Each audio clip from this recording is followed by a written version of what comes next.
नमस्कार दीनानाथ, प्रशांत बोलतोय. हां प्रशांत बोल. अभंगाची ओळख करून देत होतो. तर आहे का वेळ सुरुवात करायची की थोडा उशिरा करू ना सुरुवात? चालेल चालेल ना? हो हो.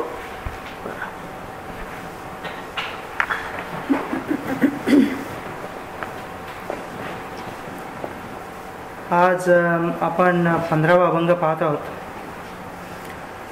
तर हरिपाठाच्या व्यतिरिक्त थोडंसं काही कबीराचा रेफरन्स देण्याचा प्रयत्न केला आहे. आवडलं नाही तर माफ करा.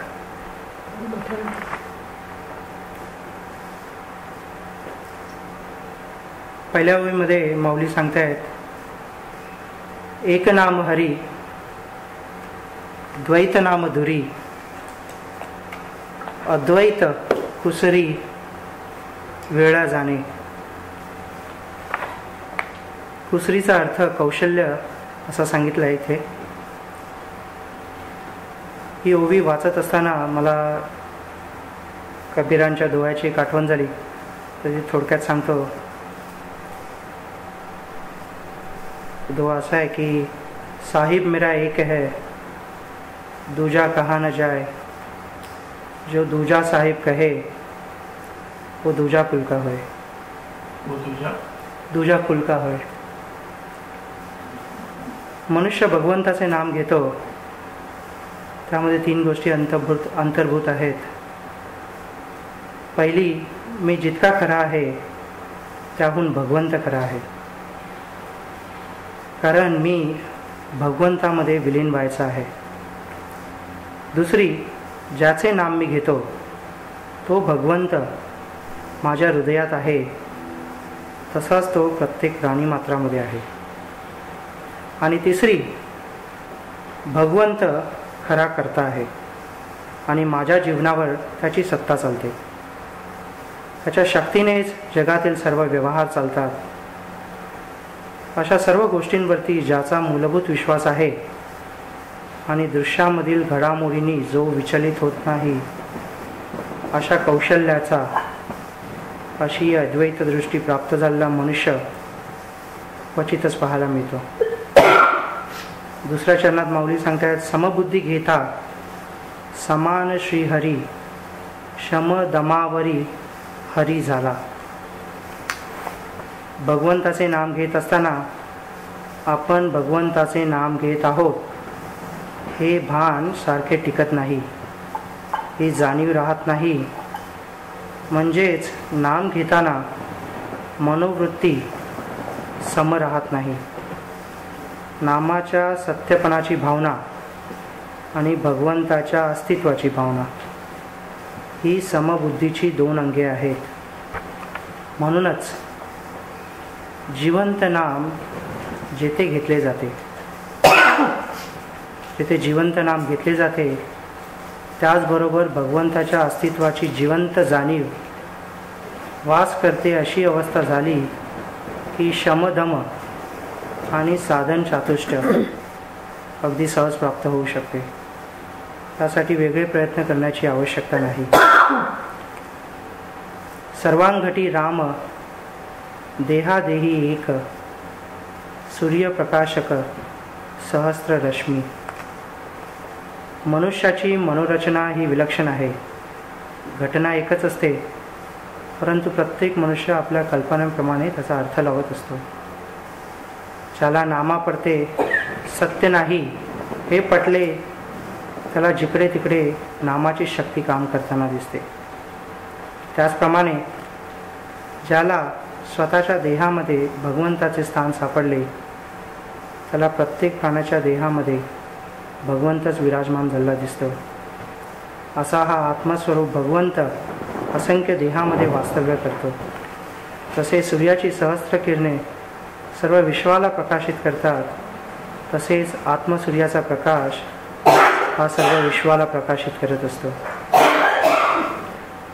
शेवटच्या चरणात माऊली सांगतात, ज्ञानदेवा चित्ती हरी पाठ नेमा मागील जन्मा मुक्त झालो.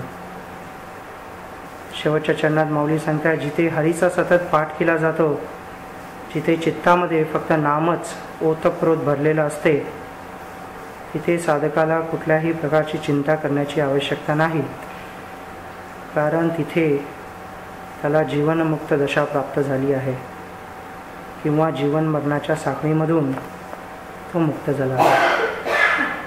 हे असं लिहिलेलं. फारच सुंदर. आणि मगाशी प्रशांतला म्हटलं त्याप्रमाणे बहुधा प्रशांत आपल्याला या अभंगाची ओळख करून देत असताना बहुतेक तुम्हाला पण सगळ्यांना ऐकताना असं वाटलं असेल की आज प्रशांतच अभ्यास वर्ग घेतोय की काय. त्यांनी व्यवस्थित खूपच सुंदर त्याचा अर्थ थोडक्यात सांगितलाय, मांडलाय. मगाशी तो या अभंगाची ही ओळख माझ्याशी शेअर करत असताना मी पण त्याला तेच म्हटलं की थोडक्यात इतका व्यवस्थित तू अर्थ मांडलायस की बहुधा नुसत्या तुझ्याच शब्दांशी खेळून थोडंफार मला बोलावं लागेल असं वाटतंय. बाकी काही त्याच्यात खूप काही असं ऍड करावं असं काही नाहीये. हा जो अभंग आहे हरिपाठातला, ह्याच्यात माऊलींनी नेहमीप्रमाणेच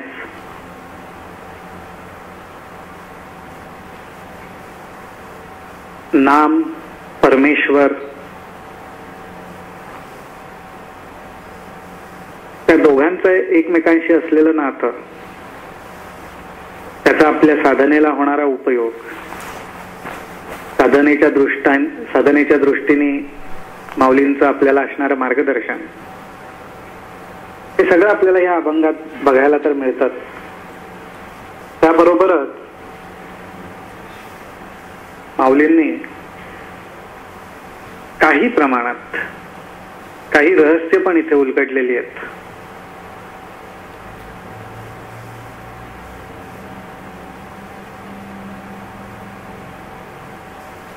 या अभंगाचा थोडासा भावार्थ समजून घेताना त्याचा मागोवा आपण घ्यायला लागलो की आपल्या लक्षात येतं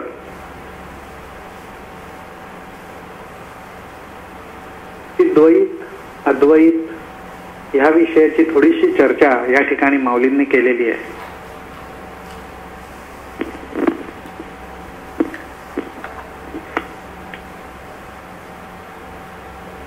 माऊलींच्या दृष्टीतून आपण पाहायचं ठरवलं तर आपल्याला हेच समजेल, हेच दिसेल की अद्वैत हेच खरं आहे. सर्व शेवटी एक आहे, सर्व शेवटी एका ठिकाणीच विलीन होतं. सर्व गोष्टींना त्या एकाचाच आधार आहे. त्या एकाच्या आधाराशिवाय कुठल्याच गोष्टीचं अस्तित्व स्वतंत्रपणे राहू शकत नाही. ह्या ज्या सगळ्या अद्वैताच्या खुणा आहेत ह्या माऊलींना पूर्ण मान्य आहेत. पण त्याबरोबरच माऊली म्हणतात द्वैत सुद्धा जोपर्यंत जाणवत आहे आणि जोपर्यंत द्वैत हेच खरं आहे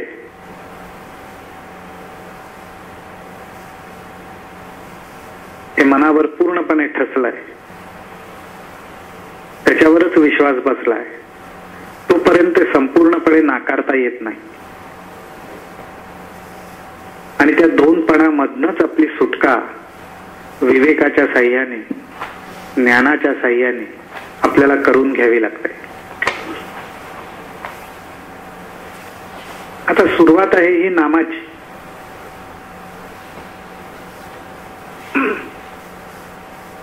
माऊली म्हणतात एक नाम हरी, द्वैत नाम दुरी.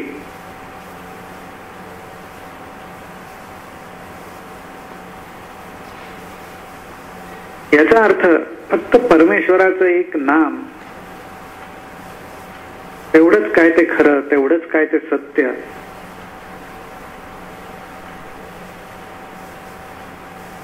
बाकी जे आहे ते सगळं मिथ्या.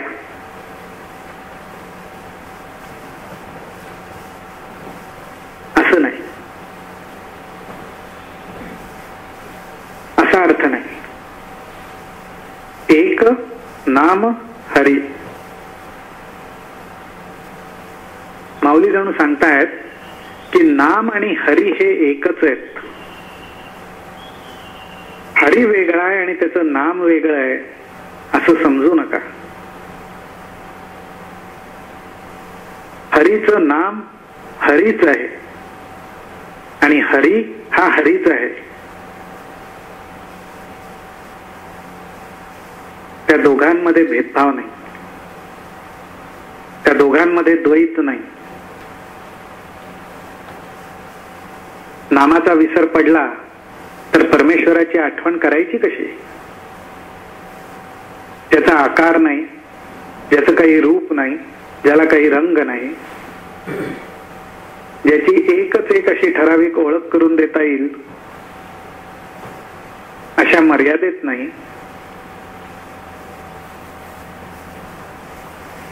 मग त्याची ओळख करून घेणार कशी? तो आपल्याला समजणार कसा? तो आपल्याला जाणवणार कसा? तर त्यांनीच ठरवलं पाहिजे आपल्याला, त्याची ओळख करून मी देईन. त्यालाच वाटलं पाहिजे की मी माझी ओळख करून देईन, तरच ते शक्य आहे.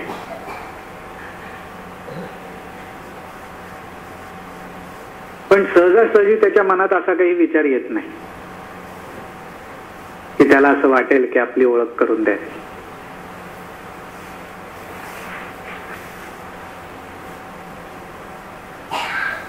त्या बाबतीत परमेश्वर अगदी नॅरो माइंडेड,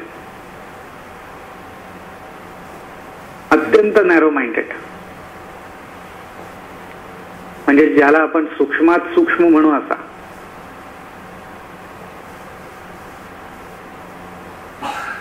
अजिबात पटकन ओपन होणार नाही, इतका सूक्ष्म आहे.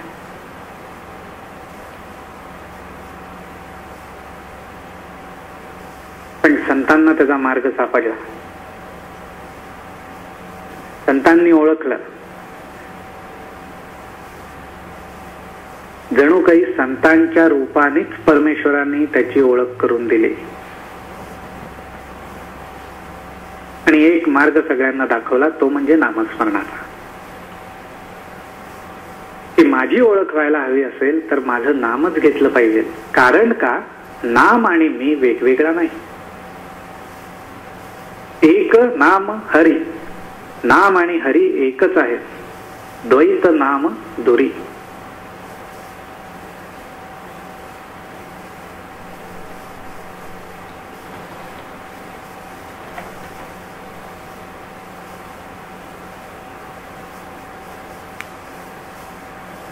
नावात आणि त्याच्या रूपात जर दोनपणा आणला तर कधीच भक्ती निर्माण होणार नाही, कधीच प्रेम निर्माण होणार नाही. कारण जिथे थोडी तरी तफावत राहिली, थोडी तरी दुसऱ्या गोष्टीला शिरायला जागा राहिली, ती प्रेम निर्माण होणार नाही, भाव प्रगट होणार नाही.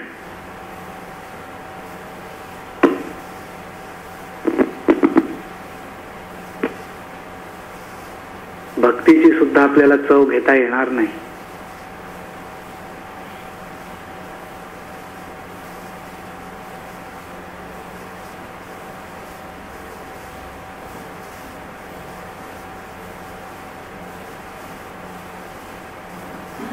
आज प्रशांतनी ज्याप्रमाणे आपल्याला कबीरांचा एक दोहा सांगितला, त्याच कबीर महाराजांनी एके ठिकाणी म्हटलेलं आहे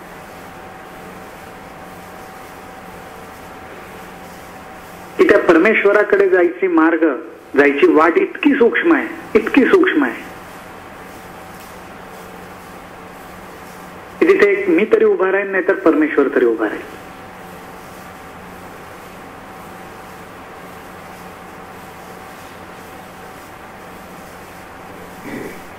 इतका तो मार्ग अरुंद आहे. दोघंही उभे राहू शकणार नाहीत, दोघंही एका वेळी ये जा करू शकणार नाहीत. इतकं ते दार लहान आहे, इतकं ते सूक्ष्म आहे. म्हणजे त्याचा अर्थ असा की मनामधले, विचारांमधले जे काही भेदभाव आहेत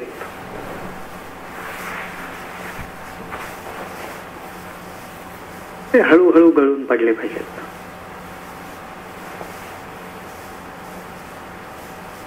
चित्तामध्ये जिथे जिथे माझं तुझं स्फुरण येईल तितके आपण परमेश्वरापासून लांब गेलो.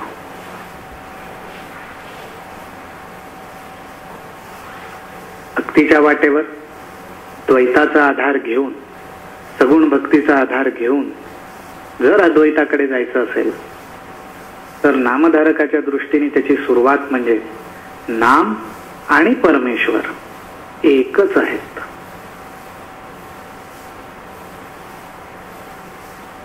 जेव्हा आपण ओम राम ओम म्हणतोय, नुसते शब्द, नुसती अक्षर नाही आहेत.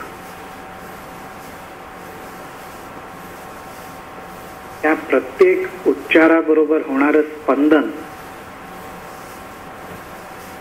आणि संपूर्ण नाम घेतल्यानंतर होणारी जाणीव हीच परमेश्वराच्या अस्तित्वाची खूण आहे. जर आपल्याला असं वाटत असेल की नामाच्या अनेक राशी रचल्यावर आपण त्याला जाऊन भेटणार आहोत, नामस्मरणाच्या अनेक पायऱ्या चढून गेल्यावर आपल्याला तो भेटणार आहे, तर हा भ्रम आहे.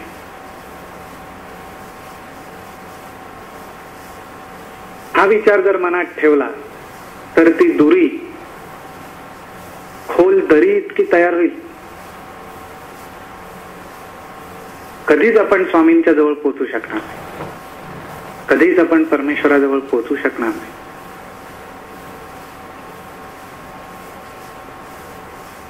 आणि मुळात परमेश्वर हा आहेच, तो कधी नव्हता असं नाही. मग त्याचं असणं जे आहे,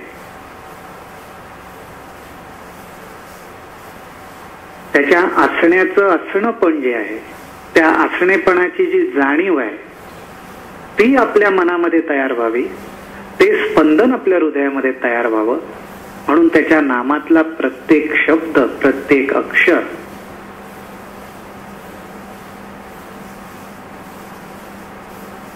ही त्याच्या अस्तित्वाची ओळख करून देतं.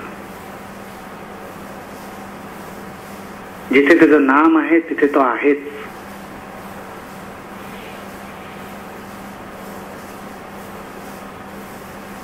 तीच तर एक गोष्ट आहे की ज्याच्यामुळे आपल्याला ओळखता येईल. ज्याप्रमाणे काडेपेट्याच्या काडीमध्ये अग्नी हा आहेच, हातात धरली तर हात भाजत नाही. त्या ग्लूची बाजू सुद्धा हातात धरली तरी हाताला चटका बसत नाही.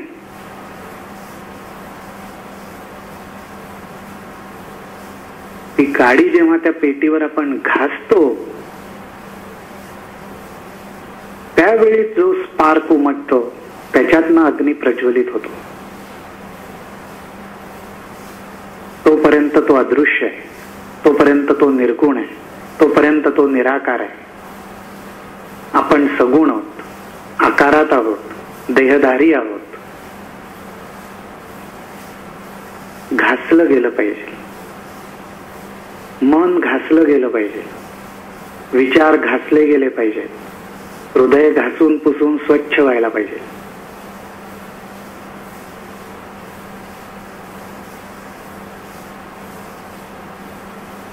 ते कशामुळे शक्य होईल? नामाच्या अक्षरांवर घासलं पाहिजे.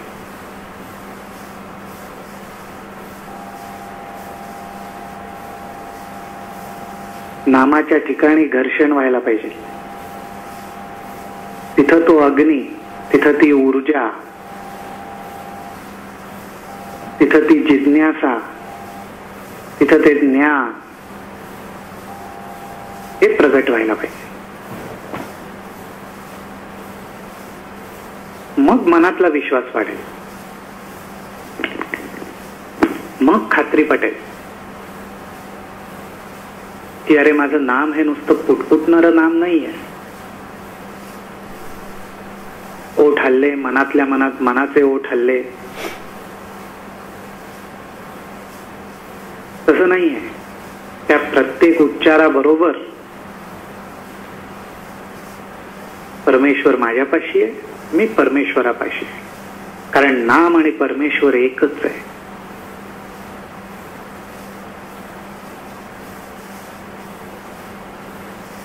ही जाणण्याची, ही अनुभवण्याची ही वाट आहे. आणि ह्याची ओळख, ह्याची अनुभूती केवळ गुरुकृपेने होत आहे. आणि ही कला जी आहे, हे कौशल्य जे आहे, ते अद्वैत आहे.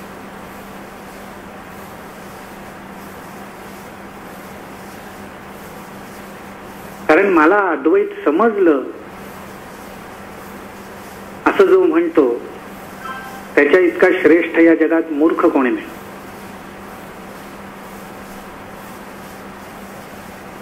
जिथे काही शिल्लकच राहत नाही तिथं म्हणणारा उरेलच कसा मला अद्वैत समजलं.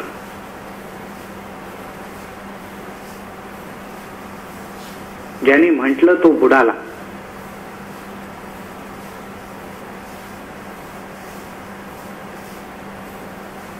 मग असं मला अद्वैत समजलं,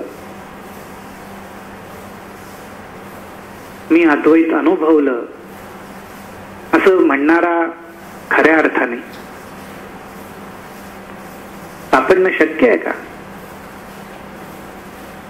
शक्य नाही. अत्यंत दुर्मिळ गोष्ट आहे, अत्यंत अवघड गोष्ट आहे. हा, त्याचा अनुभव देणारा मात्र नक्की भेटेल. त्या मार्गाने कसं जायचं त्याची ओळख करून देणारा नक्की भेटेल.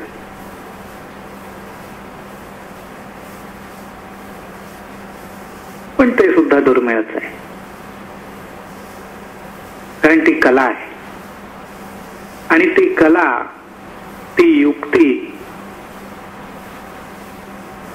त्यालाच साधते ज्याने अद्वैताकडे जायचं ठरवलंय. ज्याला माझं तुझं नकोय, ज्याला मीपणा नकोय, तू तू तू म्हणत दुसऱ्याला सुद्धा मोठेपणा देणं नकोय. मी आणि तू वेगळे नाहीच.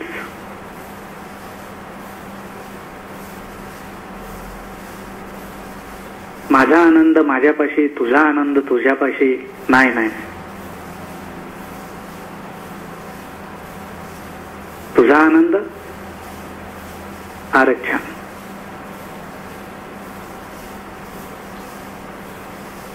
मला आनंद व्हायची वेळ यायची असेल, परमेश्वराने तुला आनंद दिलाय.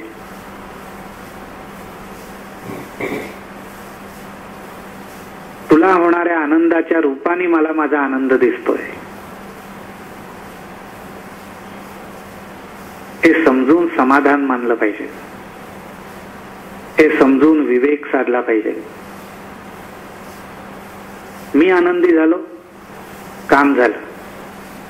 दुसऱ्याचा जसा योग असेल त्याप्रमाणे त्याला आनंद होईल. स्वार्थ झाला.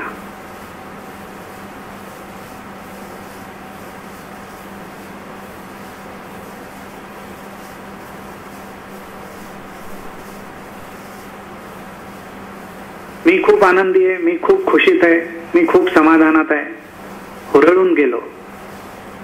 ज्याच्या नशिबात, ज्याच्या वाट्याला आज आनंद येत नाहीये, त्याच्या मनाला किती यातना होतील. आपल्या आनंदाने त्याला थोडाच आनंद होणार आहे? नाही. व्यवहारातला, प्रपंचातला आनंद ही गोष्ट अशी आहे की आनंदी माणसाबरोबरच शेअर करणं जास्त चांगलं. नाहीतर द्वेष, ईर्ष्या, मत्सर, अनेक द्वैतभाव तयार होतात. त्यामुळे आनंद कसा वाटायचा कसा उपभोगायचा, कसा दाखवायचा, ही कला आहे. म्हणून माऊली म्हणतात सुखी संतोषा न यावे. सुखाचा संतोष मानू नये असं नाही, पण फुलून फुलून तो दिसता कामा नये खूप. त्याचप्रमाणे दुःखी विषादा न भजावे. का? कारण काही जण अशी असतील की ज्यांना आपल्याकडे पाहून आनंद मिळतो.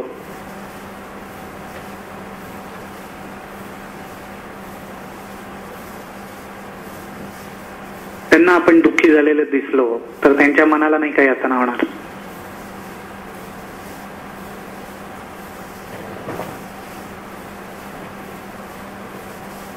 दुःखाच आपण प्रदर्शन करत बसलो, जगाला कीव येईल आपली, पण किती काय? त्याच्यात आपलं सत्व ते काय राहिलं? म्हणून दुःखी विषादा भजावे हेही नको.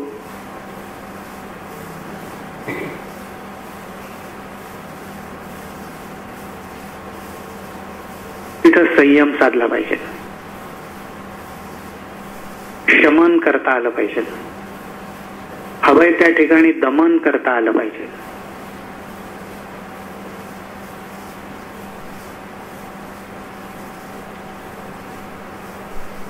आपला आनंद आपल्यापाशी ठेवून योग्य मार्गाने इतरांबरोबर आपल्याला तो वाटता आला पाहिजे.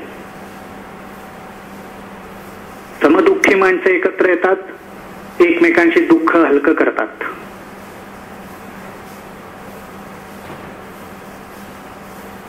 एक आनंदी आणि एक दुःखी माणूस एकत्र आले, पंचायत होईल.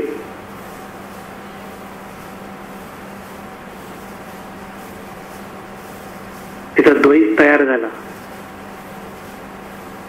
अद्वैत हवं असेल, अद्वैतपणाचा भाव धारण करून जर वागायचं असेल तर आज हे बघता आलं पाहिजे की माझा आनंद असा आहे का की ज्याच्यामुळे इतरांना पण थोडा आनंद होईल, का माझा आनंद फक्त माझ्या पुरताच आहे? जर माझ्या पुरताच असेल तर तो निमित्त मात्र आणि नियमात बसून आपल्याला उपभोगता आला पाहिजे.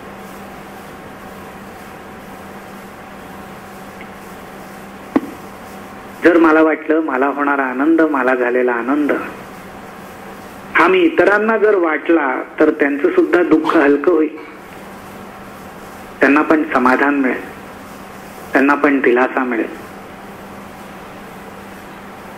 मग अगदी छाती फुगवून तो लुटला तरी हरकत नाही. मग तिथे अद्वैत आला. कारण तिथे आपल्या आनंदात दुसऱ्याला पण आपण आनंदच देतोय.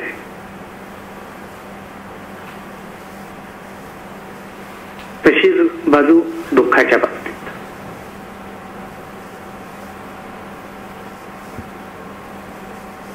हे झालं अत्यंत व्यावहारिक, अत्यंत प्रॅक्टिकल अध्यात्म. आणि याला आपल्याला जोड मिळते ती आपल्या बुद्धीची. ही समानता, ही जागरूकता, ही बुद्धीची शक्ती आपल्याला रोजच्या रोज कमावता आली पाहिजे.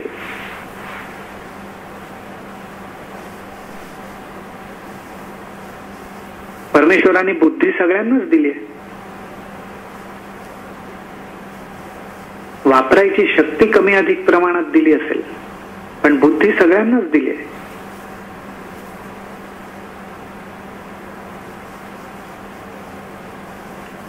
जो नामस्मरण करतो त्याची तर बुद्धी नक्कीच जागरूक आहे. मग ज्याची बुद्धी जागरूक आहे, ज्याला समजत आहे की मी परमेश्वराचं नाम घेतोय, त्याच्या बुद्धीमध्ये किती समत्वपणा पाहिजे, त्याच्या बुद्धीमध्ये किती समानता पाहिजे.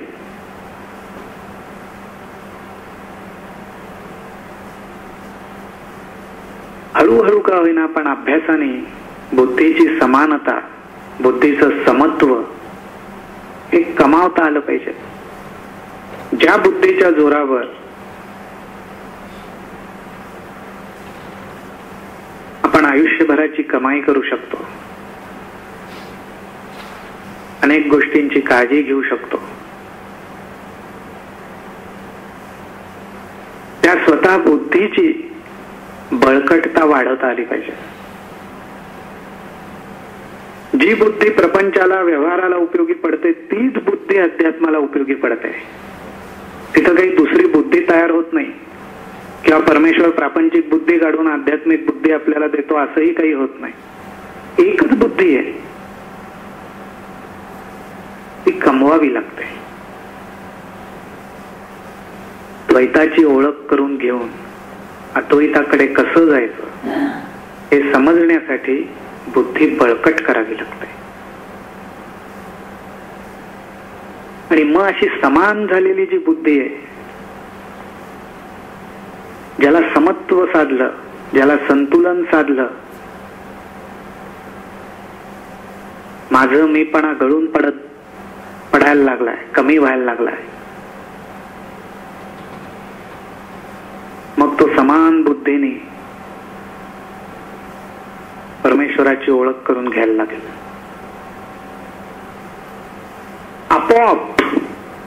आपोआप त्याला असा अनुभव यायला लागेल की नाम हेच परमेश्वर आहे. आणि परमेश्वराच्या स्मरणात राहायचं असेल, परमेश्वराची भक्ती करायची असेल, त्याचं अनुसंधान टिकवायचं असेल तर नाम हाच एक उपाय आहे.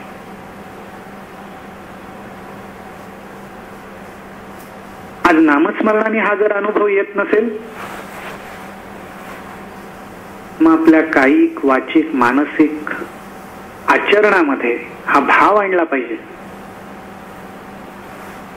हा भाव कुठं कमी पडतोय का, की जिथे बुद्धीचं समत्व माझं राहत नाहीये.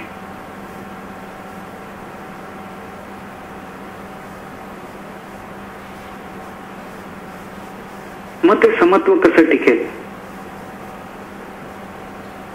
जे जे भेटे भूत ते ते मानिजे भगवंत. कुठे परमेश्वर आपल्याला एकदम सांगतोय की जो जो भेटायला आलाय त्याला परमेश्वरच समज म्हणून, त्याच्यात परमेश्वर आहे समज नाही, त्याच्यात परमेश्वर आहे असं कुठं म्हणायला सांगतोय आपल्याला?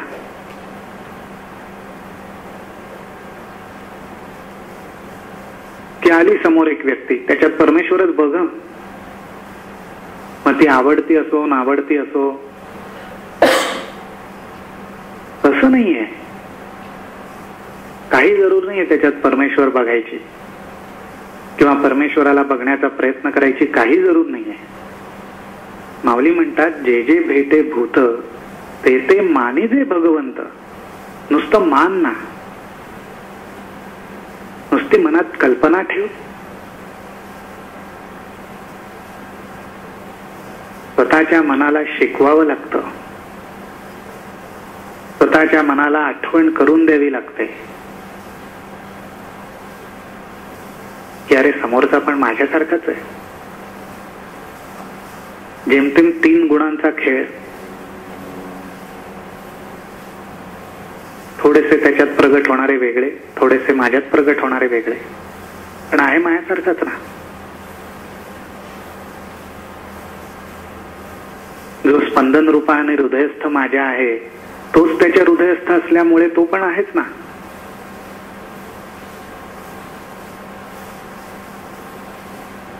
गुणांमुळे, विचारांमुळे त्याला समजत नाहीये.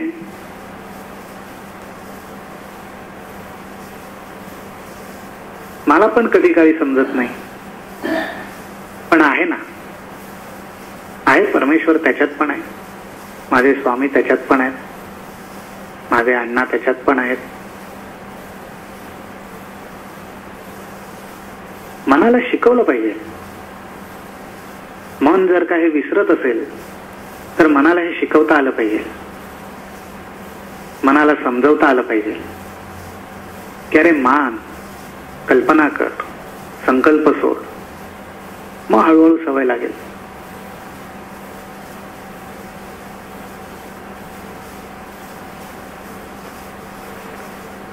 हा एक भाग झाला.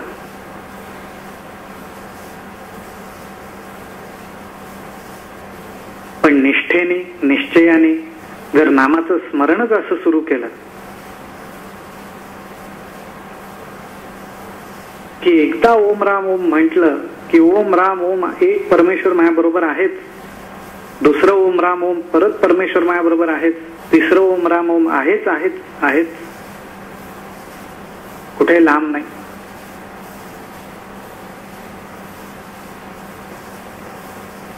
असं थोडंच आहे की इथं ओम राम ओम आपण म्हणतोय परमेश्वर कुठं सिंगापूरला, अमेरिकेला, इंडियाला बसलाय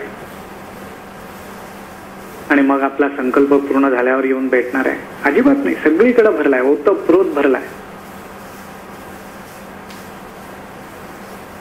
सूर्याकडे चंद्राकडे बघायचं तर थोडी मान वर करावी लागेल.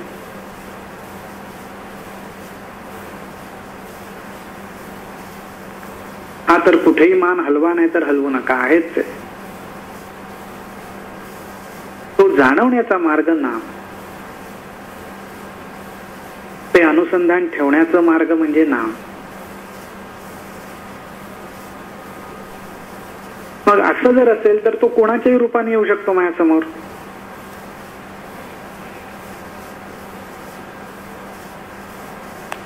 कोणाच्याही रूपाने. असं म्हटलं की पहिल्यांदा आपल्या मनात विचार येतो मनुष्य प्राणी. नाही नाही, तसं नाही.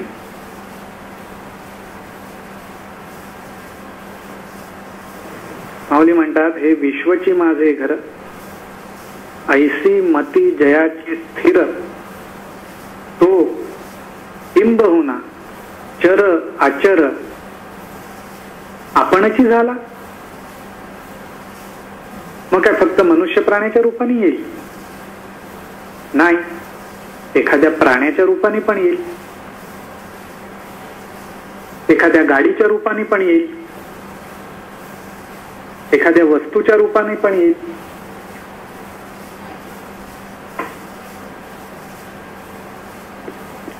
उद्या मी आलो सिडनीला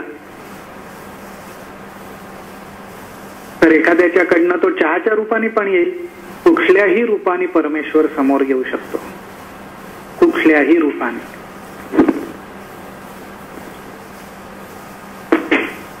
त्याच्यावर काही बंधन नाही. अनंत आहे, अनंत रूपाने प्रगट होतो. आणि ही सवय जेव्हा संतांच्या मनाला लागली त्यावेळी त्यांना सगळीकडे परमेश्वर दिसायला लागला. पाना, फुलात, झाडात, पशु पक्षी, वस्तू, मनुष्य प्राणी सगळ्यांमध्ये. आणि ते दिसणं म्हणजे दिसणं नाही, जाणवणं. स्वसंवेद्य परमेश्वराचं जे स्वरूप आहे ते स्वसंवेद्य आहे. नुसती त्याची जाणीव बास. दिसणं हा दृष्टीचा खेळ झाला, डोळ्यांचा खेळ झाला. ज्याच्या अंतर्दृष्टी समोर परमेश्वराचं अस्तित्व सतत राहायला लागलं, तांबड्याच्या दृष्टीचा काय उपयोग? अंतर्दृष्टी समोरून स्वामी हलत नाही, अंतर्दृष्टी समोरून परमेश्वर हलत नाही.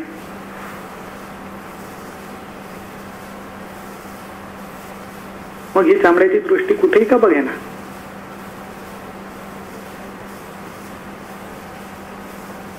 या दृष्टीसमोर कोणीही काय येईना. जे येईल ते फक्त माना.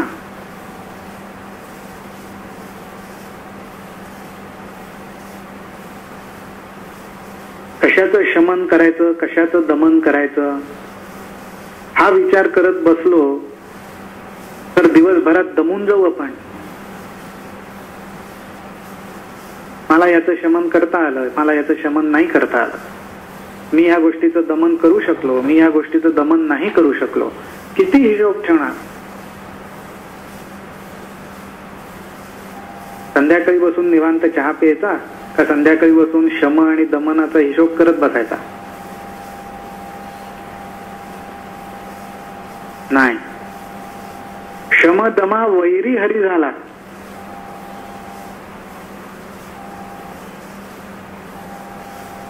शम तमा वैरी. कशाचं शमन करू, कशाचं दमन करू? याचा वैरी कोण झाला? हरी झाला. का? आम्ही त्याच्याच स्मरणात राहतो ना.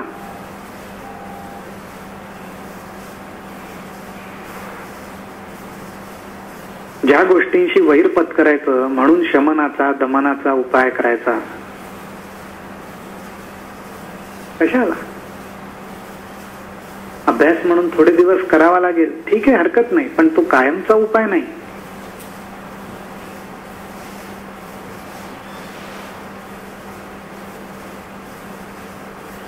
कारण त्या शमदमनाकडे लक्ष देण्यात सुद्धा हरीकडे दुर्लक्ष होऊ शकतं. आम्ही हरीकडेच लक्ष देतो.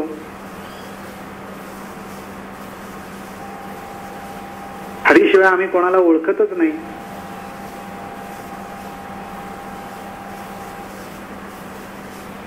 आज व्यवहारात सुद्धा बऱ्याचदा आपल्याला लोकांचे स्वभाव माहिती असतात, लोकांचे गुणदोष माहिती असतात. समोर ती व्यक्ती आली की चेहऱ्यावर आपण थोडंच दाखवतो, मनात लपवून ठेवतो, चेहऱ्यावर सुंदर हास्य आणतो, आलेली वेळ निभावून नेतो. ही कलाकुसर आपल्याला व्यवस्थित जमते. मग अध्यात्मात का जमू नये?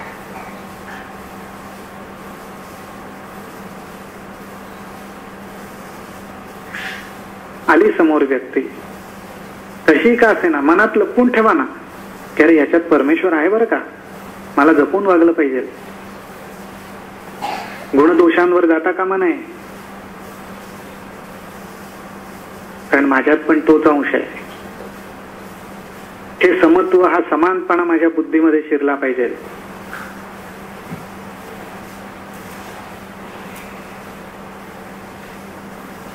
या विचाराने माझ्या मनाचा तराजू तोलला गेला पाहिजे. हा विचार लपवून ठेवा की मनात.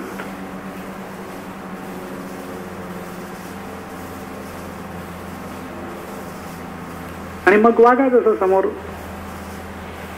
वागायचंय, चेहऱ्यावर जे भाव आणून वागायचंय तसं वागा, हरकत नाही, पण हा विचार राहू दे मनात, मानी दे भगवंत, सर्वांघटी राम. कुठलाही घट, कुठलाही माठ, कुठलाही आकार कसाही का असे ना, त्या सगळ्या आकारामध्ये एक स्वामी तर आहे, त्या सगळ्या घटांमध्ये एक परमेश्वर तर भरलाय.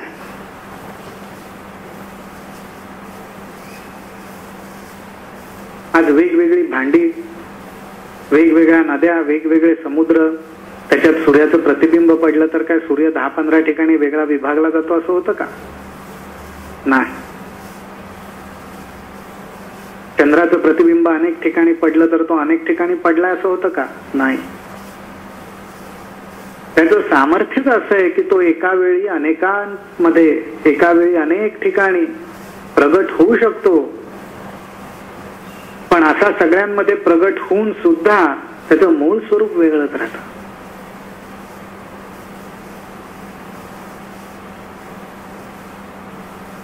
असा एक अंश माझ्यात आहे, असा एक अंश दुसऱ्यात आहे, तिसऱ्यात आहे, सगळ्यांमध्ये आहे. मनात फक्त विचार ठेवू आपण, अरे भगवंत, मानीचे भगवंत. बाकीचे व्यवहार वगैरे सगळं चालू देत ना, पण मग त्याच्यात जरा जपून होतील व्यवहार. फार सांसारिक गुणदोष लागणार नाहीत. जे नीती नियम, जे आचार विचार, जी बंधनं सगळी बरोबर पाळली जातात. उगीच आपण सामाजिक बंधन, हेन तेन, लोकाचार, काही नाही, सगळी आपोआप पाळली जातात मनात जर हा विचार पक्का ठेवला तर. जेव्हा मनात हा परमेश्वराबद्दलचा विचार पक्का नसतो तेव्हा लोकाचार हे जास्त जपून पाळावे लागतात.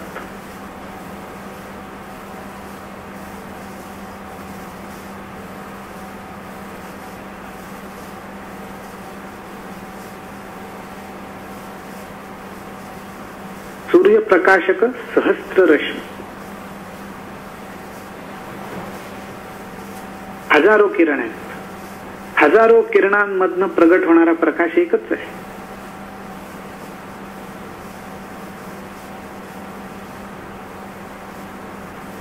हजारो किरणांमधनं प्रगट होणारा प्रकाश एकच आहे, पण त्या 1000 किरणांना प्रकाश देणारा पण एकच आहे.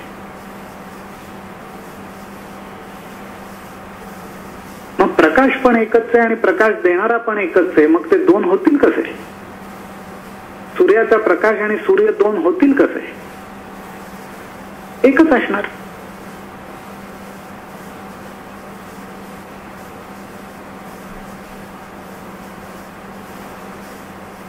सूर्याचा किरण आहे, मूळ स्त्रोत जो आहे त्याच्यापासून निर्माण झालेला तो किरण आहे, तो त्याचीच ऊर्जा घेऊन आलेला आहे, वेगळेपणाने प्रगट झालेला आहे.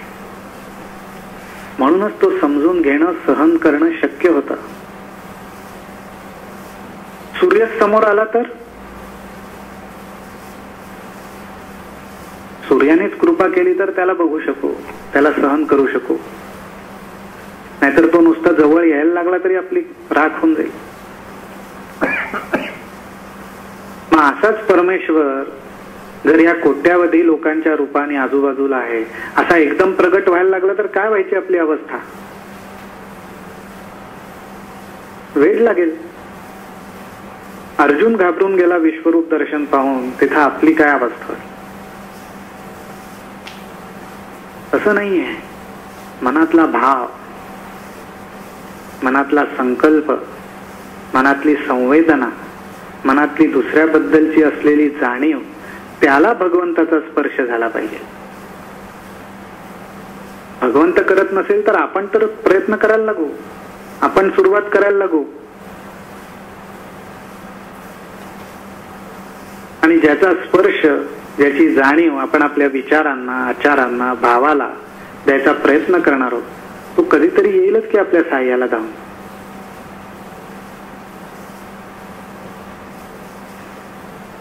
आणि कसा येत नाही ते आपण बघू. आपण नाम घेतोय, नाम घेतोय याचाच अर्थ त्याला आपल्या बरोबरच ठेवतोय.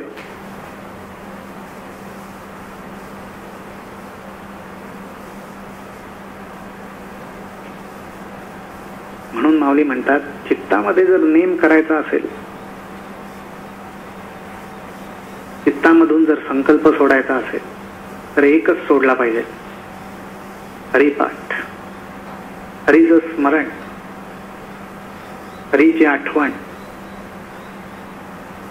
आणि ज्या रूपाने करता येईल त्या रूपाने, ज्या प्रसंगाने करता येईल त्या प्रसंगाने, ज्या विचाराने करता येईल त्या विचाराने, ज्या भावाने करता येईल त्या विचाराने, त्या भावाने. मग तो सुखाचा असेल, आनंदाचा असेल, दुःखाचा असेल, शोकाचा असेल, यातनेचा असेल, काही का, कुठलाही का असेना, आठवण त्याची करता आली पाहिजे.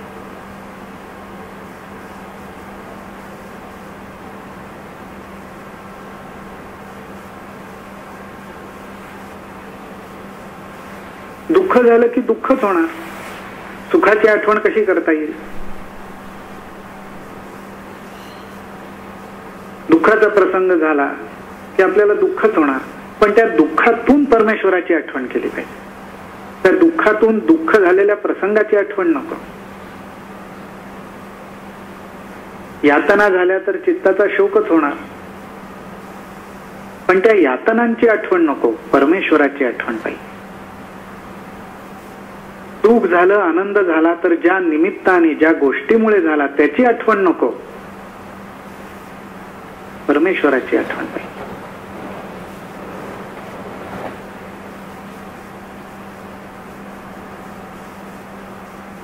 कुठलाही प्रसंग, कुठलीही अवस्था, कुठलीही गोष्ट, काही ना काहीतरी त्याला कारण असतं.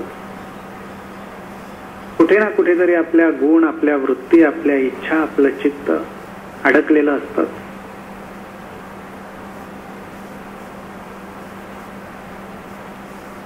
आठवण परमेश्वराची ठेवली की त्यातला सगळा भाग सुसह्य व्हायला लागतो.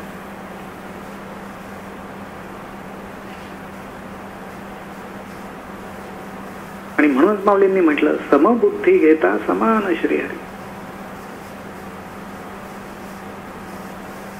सगळ्या गोष्टींमध्ये आपण पण समत्व तर साधायला बघत असतो. जेवण व्यवस्थित पाहिजे, बॅलन्स्ड पाहिजे. झोप जरुरी पुरती आवश्यक पाहिजे.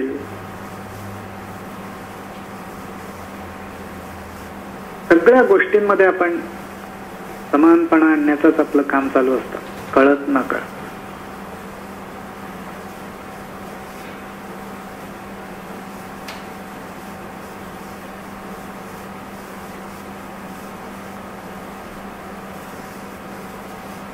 आणि अशी समबुद्धी,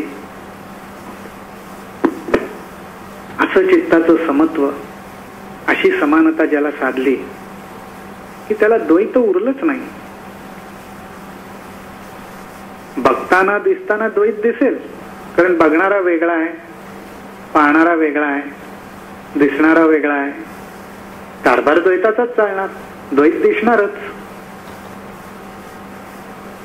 पण चित्तामध्ये समत्व आहे, चित्तामध्ये समानता आहे,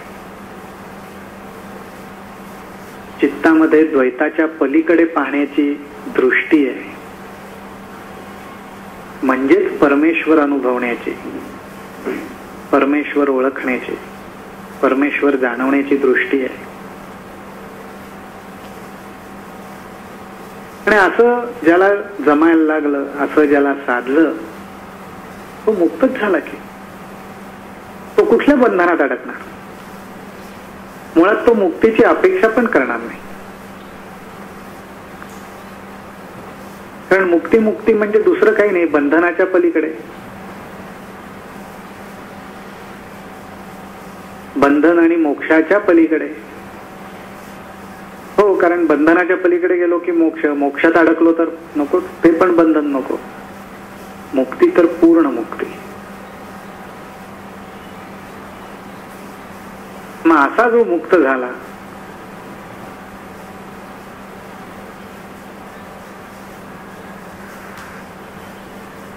तो जन्माला आला असं तरी कसं म्हणता येईल.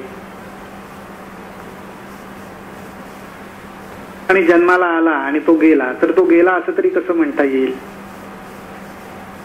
मुळात जो असा मुक्तच झाला, तो जन्मत पण नाही, तो जात पण नाही, तो असत पण नाही, तो नसत पण नाही, कारण तोच आहे.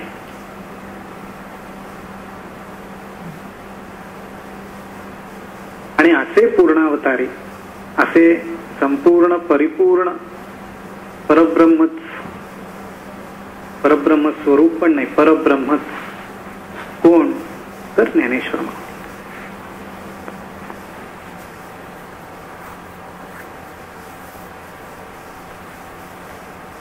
अत्यंत कृपाळूपणे, अत्यंत उघडपणे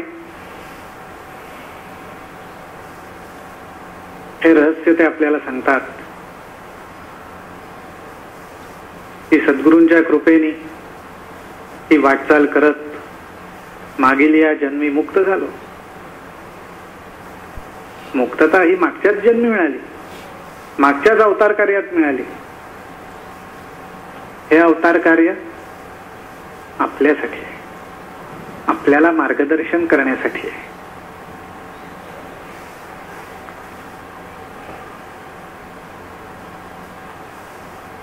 आणि म्हणूनच माऊलींचं वय आपण पाहिलं लौकिक अर्थाने, आणि त्यांनी ज्या ज्ञान साम्राज्याची ठेव आपल्याला दिलेली आहे, रास रचलेली आहे, कुठल्या वयात रचली, काय वयाचा संबंध नसतो. पूर्ण परब्रह्मच अवतरलं, मनुष्य रूपाने, सगुण रूपाने, देहधारी होऊन अवतरलं. पण जे मागच्याच जन्मात मुक्त झाले,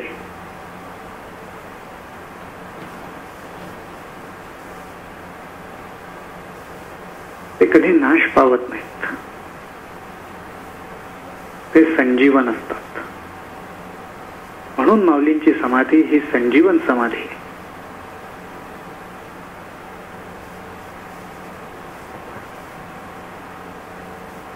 त्यांनी आपण होऊन घेतलेली ती समाधी आहे. जसेच्या तसे माऊली तिथं राहिले. कारण त्यांचं वर्णनच संतांनी केलं, चैतन्याचा पुतळा प्रगटला भूतळा. जो चैतन्याचा मूर्तिमंत पुतळा आहे तो या भूतळावर प्रगटला. चैतन्य कधी नाहीसं होईल का? शक्यच नाही. या उपाधी माझी गुप्त, चैतन्याचे सर्वगत, ते तत्वज्ञ संत स्वीकारित. असे हे संपूर्ण चैतन्य स्वरूप, चैतन्यमय, चैतन्याचा पुतळाच परब्रह्मच.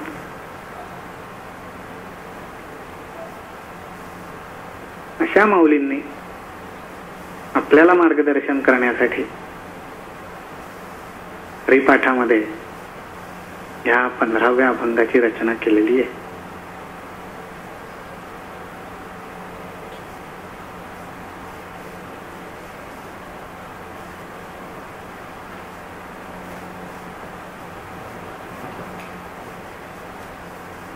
बस, जास्त काय बोलू.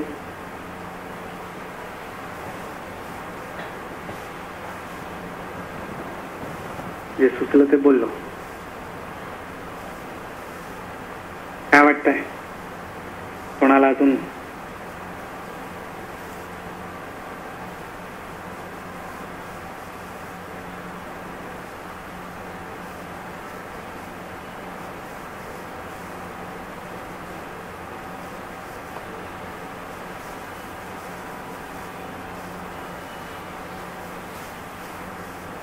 काय प्रशांत?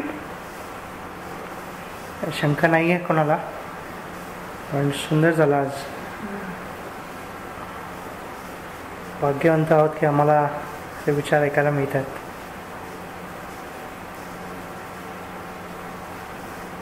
तुलाच काही सांगायचं असलं तर सांग. सुरुवात तूच केलीस. कारण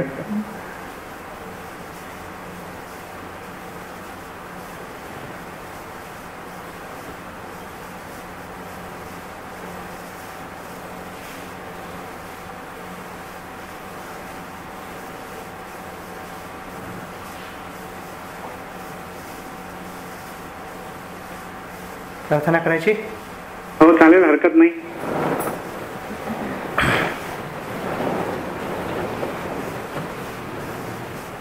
हे चिदानंद देवा, तुझा विसर न व्हावा, गुण गायी आवडी, हेची माझी सर्व जोडी. न लगे मुक्ती धन संपदा, संत संग देई सदा. तुका म्हणे गर्भवासी, सुखे घालावे आम्हासी.